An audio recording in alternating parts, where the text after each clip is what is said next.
오늘 우리에게 주신 하나님의 말씀은 누가복음 12장 22절에서부터 34절까지의 말씀, 신약성경 115면입니다. 이 말씀을 저와 함께 교독하겠습니다. 제가 먼저 읽겠습니다. 또 제자들에게 이르시되 그러므로 내가 너희에게 이르노니 너희 목숨을 위하여 무엇을 먹을까 몸을 위하여 무엇을 입을까 염려하지 말라. 몸이보다 중하니라. 까마귀를 생각하라. 심지도 아니하고 거두지도 아니하며 골방도 없고 창고도 없으되 하나님이 기르시나니 너희는 새보다 얼마나 더 귀하냐. 또 너희 중에 누가 염려함으로 그 길을 한 자라도 더할 수 있느냐. 그런즉 가장 작은 일도 하지 못하면서 어찌 다른 일들을 염려하느냐. 갑을 생각하고야 실도 만들지 않고 자치도 아니하느니라. 그러나 내가 너에게 말하노니 솔로몬의 모든 영광으로도 입은 것이 이 꽃 하나만큼 훌륭하지 못하였느니라. 오늘 있다가 내일 아궁이에 던져지는 들풀도 하나님이 이렇게 입히시거든 하물며 너희일까 보냐. 믿음이 작은 자들아. 무엇을 먹을까 무엇을 마실까 하여 구하지 말라. 이 모든 것은 세상 백성들이 구하는 것이라. 너희 아버지께서는 이런 것이 너희에게 있어야 할 것을 아시느니라.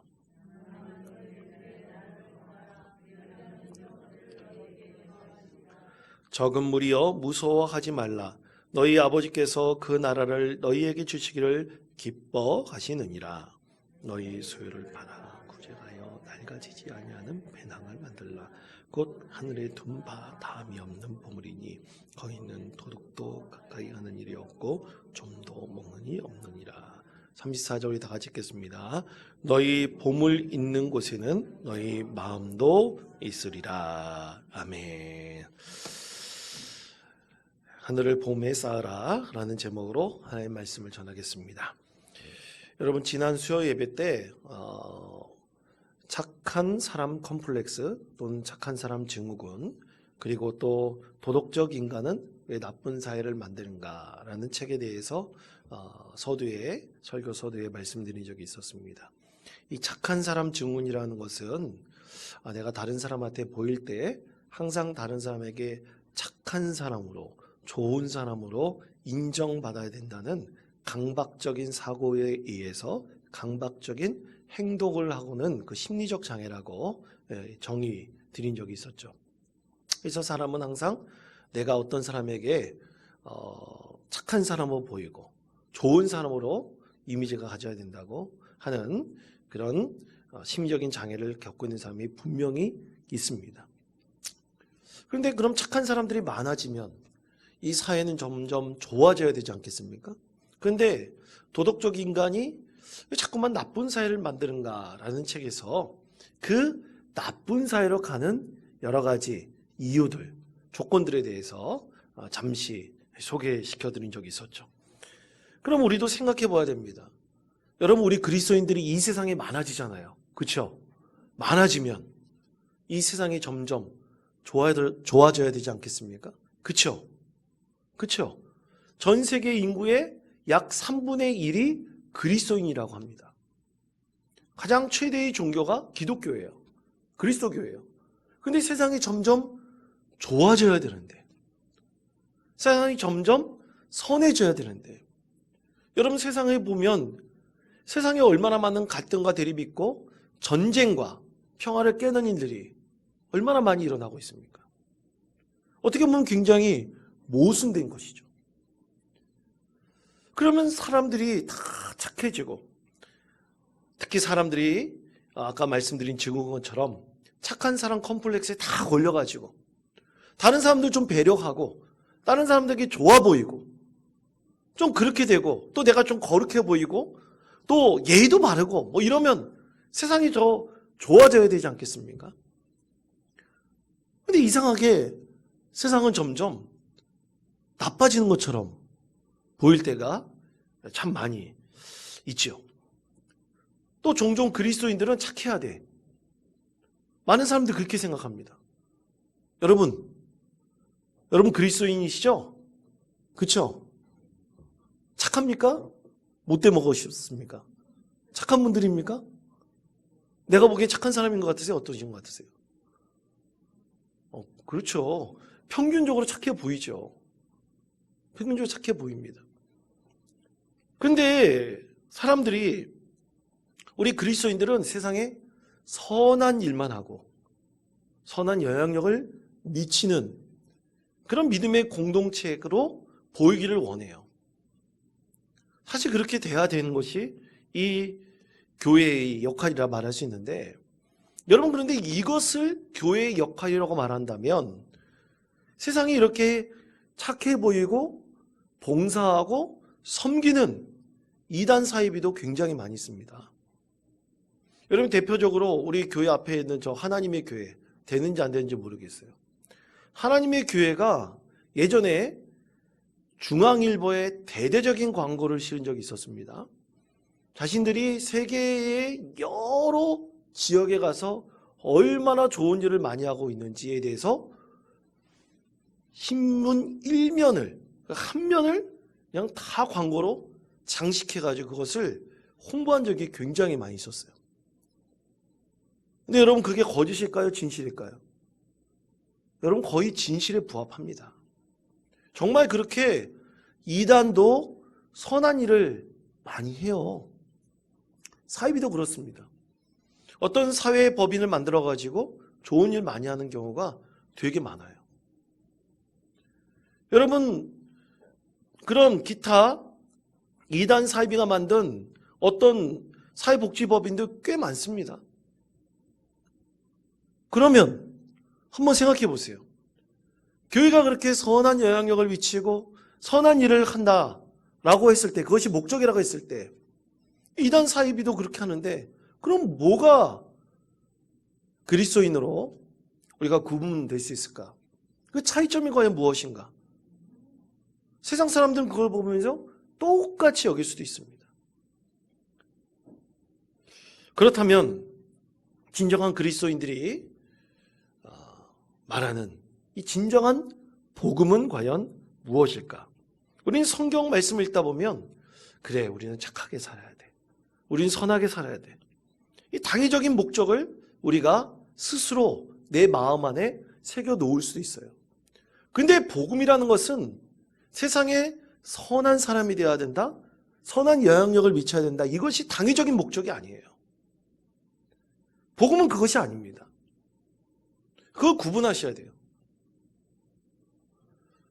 미국의 래퍼이며 또 목사인 트립 리라는 목사는 이런 그리스도인의 삶의 목적에 대해서, 세상은 우리에게 너희가 선한 것을 보여봐, 선한 삶을 증명해봐 라고 말하지만 복음은 그렇지 않습니다.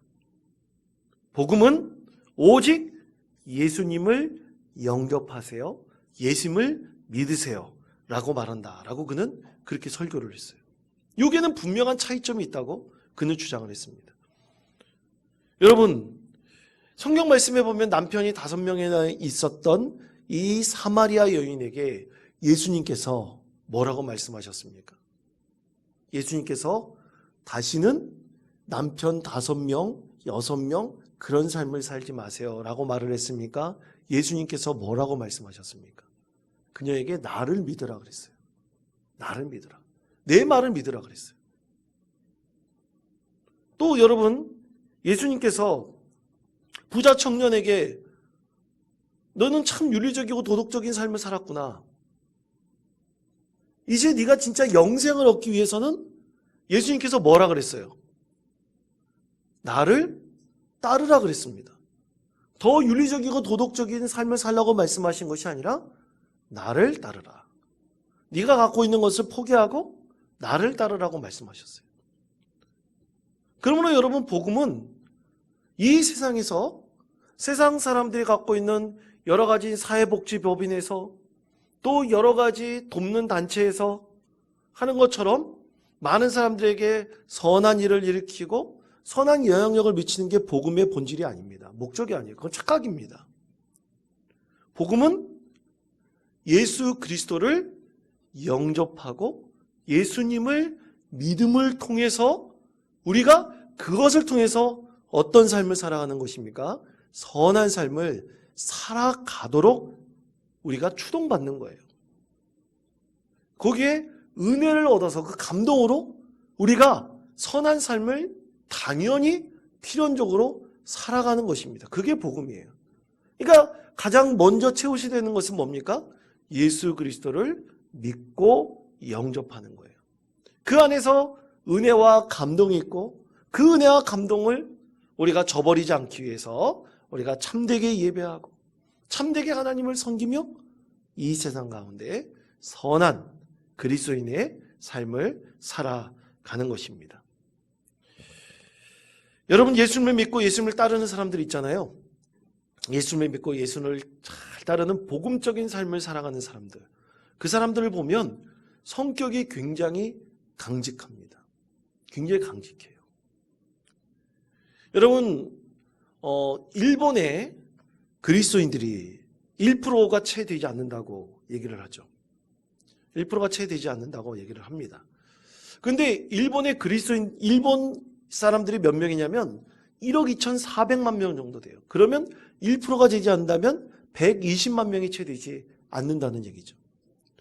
그런데 거기서도 그리스도인이 참으로 하나님 앞에 복음적인 삶을 살아가겠다고 결단하면서 복음을 증거하고 예수님을 전하는 그리스도인들이 있습니다. 제가 어떤 일본인 목사님에 대한 이야기를 들었는데요. 이 일본인 목사님은 젊었을 때 우연찮게 교회 갔다가 성경 말씀을 듣고 찬송 듣는 그것에 감동을 하여 거기서 예수님을 영접했대요. 그래서 거기서부터 신앙생활하면서 자기가 목회자가 되었다고 합니다. 일본의 목회자가 되었어요. 그런데 그의 소망이 있어요. 그는 하나님께 그 소망을 받았는데 그것이 뭐냐면 순교의 열매를 거두는 소망을 받았다고 합니다.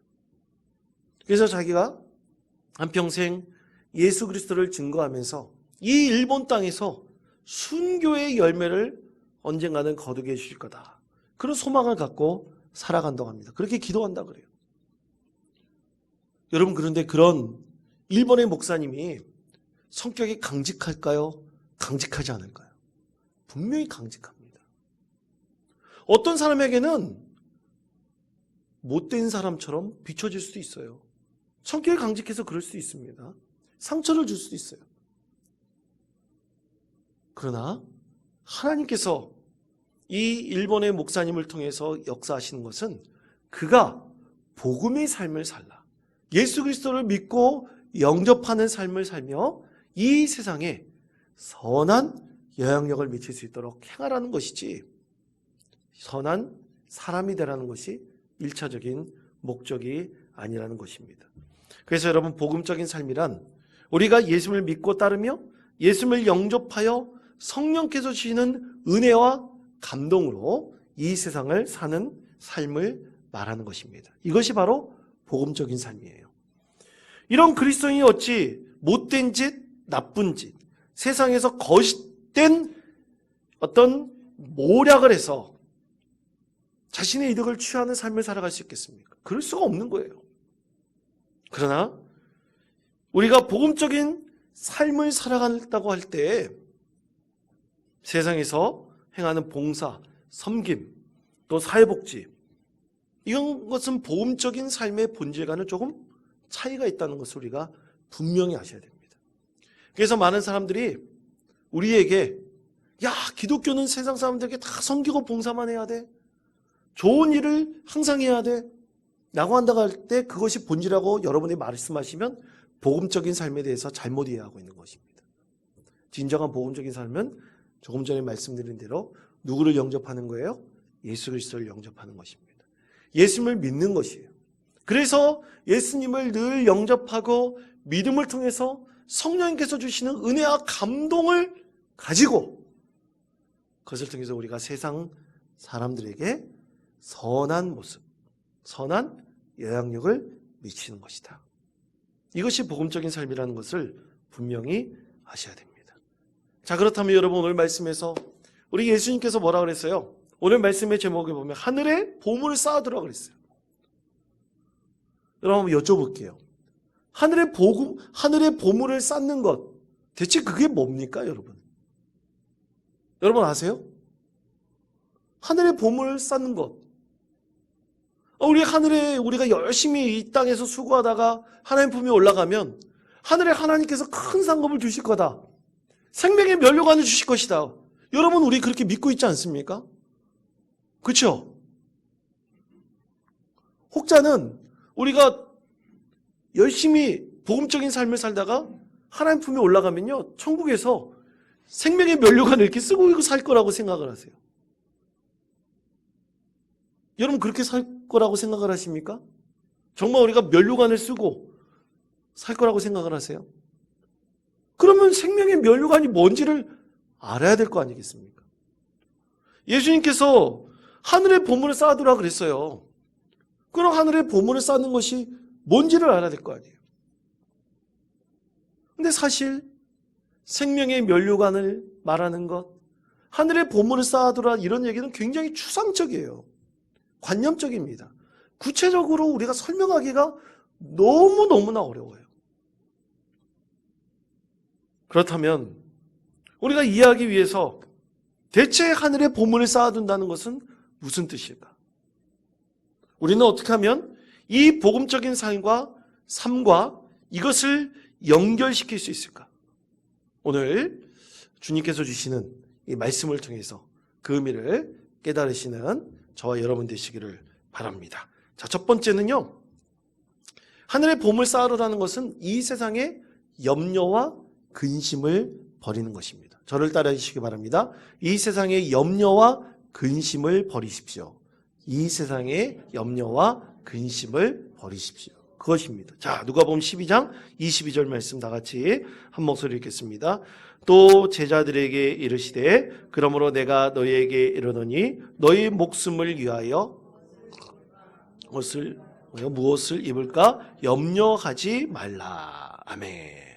자, 우리가 이 말씀을 이해하려면 이 말씀 앞부분에 예수님께서 무슨 말씀을 하셨냐면 한 부자가 이 땅에 많은 재물을 쌓아놨는데 이 재물을 쌓아놓은 창고가 모자란 거예요. 그래서 창고를 더 짓겠다.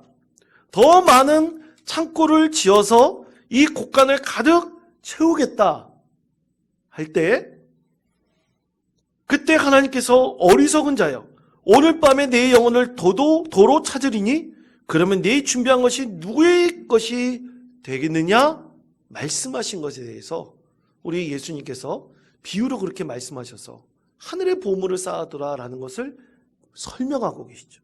가르치고 계시죠.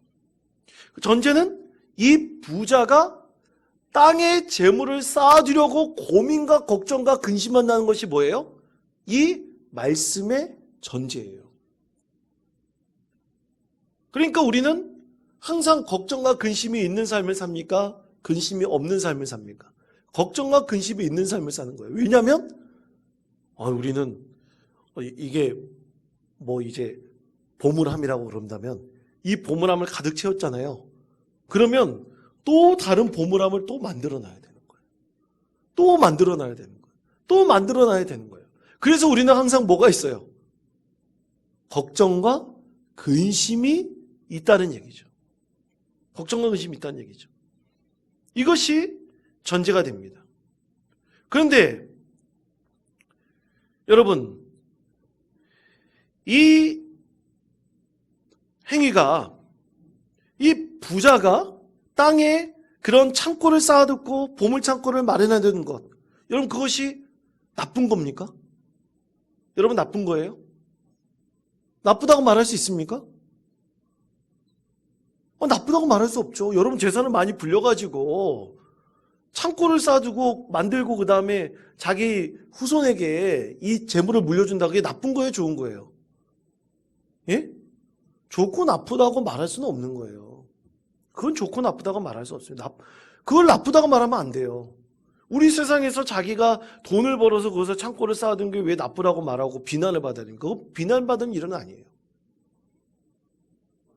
그런데 과연 이 복음적인 삶, 아까 말씀드렸듯이 복음적인 삶이라는 것은 우리가 예수님을 믿고 영접하여 성령님께서 주시는 은혜와 감동으로 살아가는 이 복음적인 삶과 이 땅에 보물을 쌓아두면서 근심과 걱정하는 삶과 과연 이 연결되어 있는가? 이것을 우리가 이 복음적인 삶으로 한번 이해해보자는 얘기죠. 복음적인 삶에 우리가 더 큰 의미를 둔다면 이 땅에서 이 재물을 쌓아둠으로 얻는 걱정과 근심으로 살아간다는 것은 복음적인 삶과는 그렇게 상관이 없다고 우리가 받아들일 수 있다는 얘기입니다. 그래서 복음적인 삶을 살아갈 때는 이 세상에서 얼마를 쌓아두냐에 대해서 걱정과 의심하지 말라는 거예요. 오늘 예수님의 말씀의 핵심은 그것입니다. 너희 걱정과 의심을 이제 하나님께서 다 아시니까 복음적인 삶을 살아가라. 그럼 너희에게 필요한 것을 누가 채워주시겠다는 거예요? 하나님께서 채워주시겠다는 것입니다. 이런 관점에서 본다면 우리는 이런 질문들을 또 도전받을 수가 있어요. 우리가 왜 하나님께 기도해야 됩니까? 우리에게 좋은 성적을 주세요. 안전한 여행을 하게 해주세요. 우리는 어떻게 보면 그렇게 하나님께 기도하면서 하나님 앞에 나아가죠. 그런데 하나님께서 우리의 모든 것을 다 아신다고 그랬잖아요. 여행하다가 혹시라도 안 좋은 일이 일어날지 하나님께서 다 아신다고 그랬잖아요. 시험 성적 어떻게 받을지 하나님께서 다 아신다고 그랬잖아요. 그렇다면 우리가 왜 하나님께 기도해야 됩니까? 하나님께서 계획하신 대로 다 우리 인생이 펼쳐지는데 우리는 왜 하나님께 기도해야 됩니까?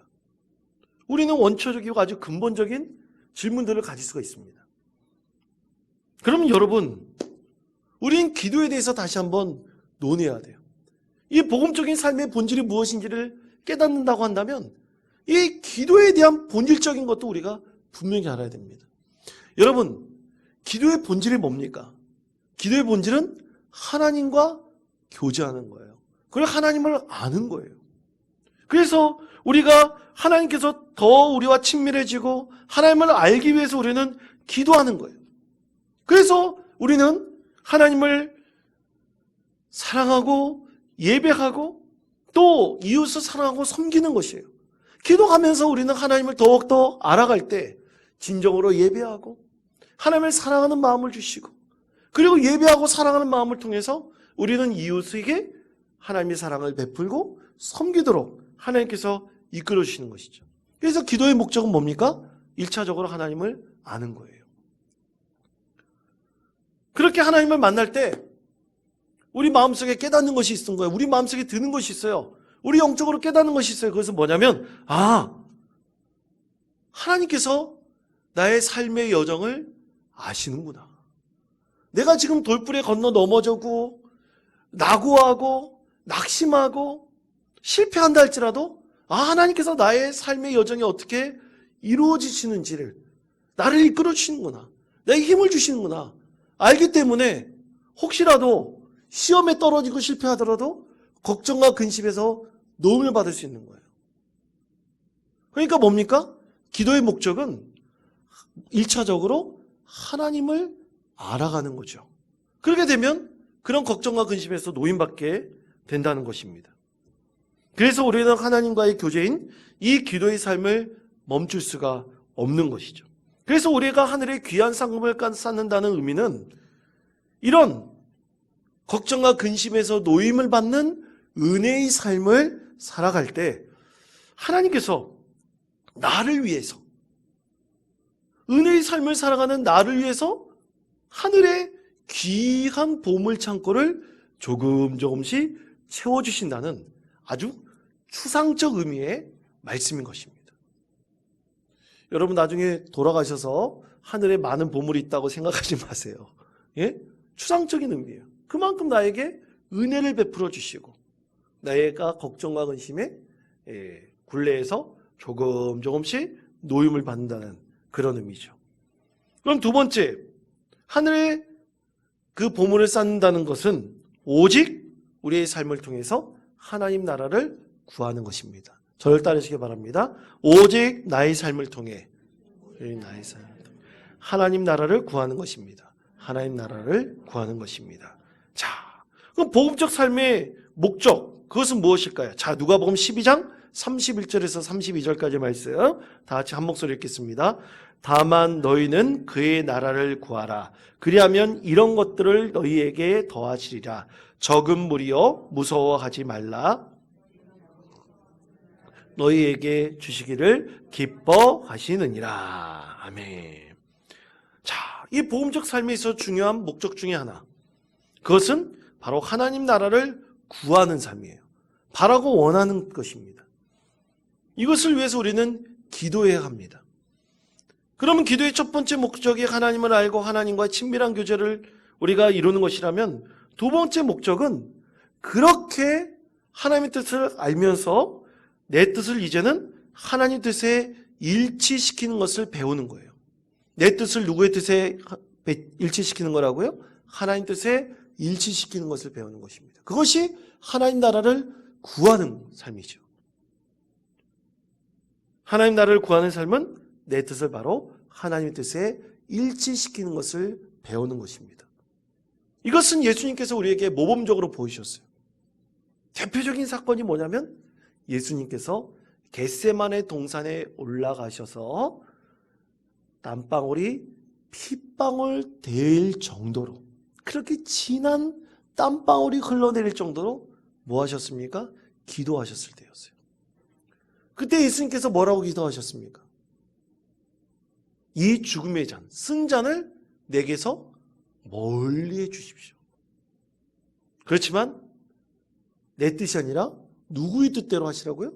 하나님 아버지의 뜻대로 해 주옵소서. 그렇게 기도하셨잖아요. 아버지의 원대로 하옵소서라고 말씀하셨습니다. 그러니까 하나님 나라를 위해서 내 뜻을 누구의 뜻에 맞춰가는 겁니까? 하나님 뜻에 맞춰가는 것이에요. 그것이 하늘나라의 보물창고를 사두는 은혜의 삶을 살아가는 것입니다. 그렇다면 세 번째, 우리가 이 기도의 목적 중 하나를 알 수가 있어요. 그러면 하나님께서 자신의 뜻을 이루기 위해서 우리의 기도를 과연 사용하실까? 여러분, 하나님께서는 자기의 뜻을 위해서 우리가 기도하도록 하시며 우리의 기도를 사용하셔서 하나님의 뜻을 이루실까요? 그것에 대해서 분명히 말할 수 있습니다. 그렇다고 말할 수 있습니다. 그것에 대해서 야고보서 5장 16절에서 이렇게 말씀하고 있죠. 5장 16절 말씀, 화면에 말씀 다 같이 한 목소리 읽겠습니다. 그러므로 너희 죄를 서로 고백하며 서로 기도하라. 의인의 간구는 역사하는 힘이 금이니라. 아멘. 자, 우리가 이해할 수 없을지라도 하나님께서는 우리의 기도를 이용하여서 자신의 뜻을 이루도록 하셔요. 그래서 어떠한 사건을 바꾸기 위해서라도 우리는 우리에게 하나님께서 뭘 요구하십니까? 기도하도록 하시는 거예요. 기도하도록 하시는 거예요. 우리는 오늘 예배 드릴 때 하나님께서 하나님께 몇 가지 중보적 기도를 드렸죠. 그거 왜 드리는 겁니까? 하나님께서 우리의 기도를 통해, 우리의 간구를 통해서 하나님 뜻을 이루도록 우리의 기도를 사용하시는 거예요. 이게 다 엮여 있는 것입니다. 그래서 하나님 뜻에 우리가 합당한 삶을 살도록 인도하시고, 또 우리의 간구를 통해서 하나님 뜻을 이루도록 하시는 거예요. 그것이 응답받는 것 아니겠습니까? 그 가운데 우리는 하나님의 뜻을 발견하고 우리의 기도가 결코 헛되지 않다는 것을 우리가 진심으로 깨닫게 되는 것입니다. 그렇게 하나님께서는 하나님 뜻을 우리의 삶을 통해서 어떻게 하십니까? 이루어 가시죠. 그것을 우리가 기도를 통해서 깨닫게 되고, 기도의 함으로 하나님의 의지를 우리가 느끼게 됩니다. 여러분, 우리 기도가 응답받지 못했다? 여러분, 응답받지 못하는 기도가 있을까요? 없을까요? 당장은 응답받지 못하는 기도가 있을 수 있죠. 그렇게 느낄 수 있습니다. 하지만 그렇다고 우리가 하나님을 알고 하나님 앞에 기도하는 것이 과연 헛된 것일까요? 결코 그렇지 않습니다. 반드시 하나님의 사람에게 복음적인 삶을 살아가도록 하시는 하나님께서는 우리의 간구를 들으시기를 원하시고 우리가 늘 하나님과 친밀한 교제를 맺기를 원하시며 또 우리가 하나님의 뜻에 합당한 믿음의 열매를 거둬가기를 간절히 원하고 계시죠. 그래서 우리가 하늘에 참으로 하나님께서 주시는 은혜로 이 하늘의 복음을 창고에 큰 하나님이 상급을 쌓아가시는 믿음의 삶을 살기를 간절히 원하고 계신 것입니다. 여러분, 그러므로 우리의 기도의 본질은 우리가 하나님께 온전히 기도할 때 우리가 이 세상에서 느낄 수밖에 없는 염려와 근심을 점점 내려놓는 것입니다.